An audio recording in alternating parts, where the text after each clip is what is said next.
اوس دغه نه ختمېدونکې سلسله د وسوسو دا د هر چا په دماغ کې راځي. زه دا وایم دا د نارینه په دماغ کې راځي، دا د زنانې په دماغ کې راځي، دا د ځوان په دماغ کې راځي، دا د بوډا په دماغ کې راځي، دا د عالم په دماغ کې راځي، دا د غیر امی په دماغ کې راځي،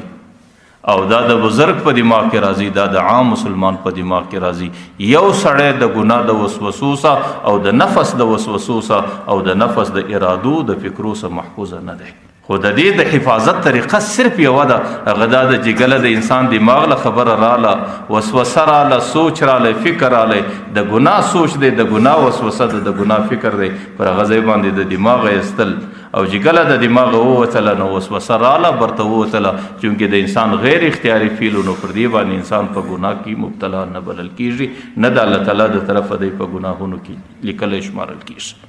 نو د نفس تصرف د انسان په دماغ کې دا صرف د وسوسې در حده پورې چې انسان ته د ګناه وسوسه وراچي.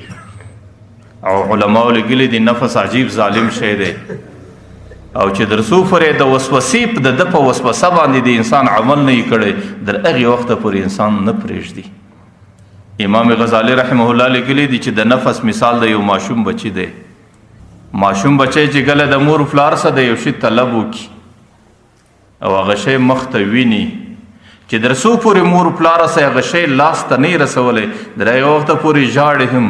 در هغې وخته پورې سر هم د مځکې وهي، در هغې وخته پورې ځان تباه کوي، در هغې وخته پورې په ژړا باندې ځان وژني چې در څو پورې خپل مقصد لاس له راوستی به خپله ارامېږي.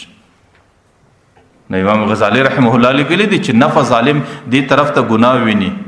او دلته د انسان څخه د دې ګناه مطالبه کوي.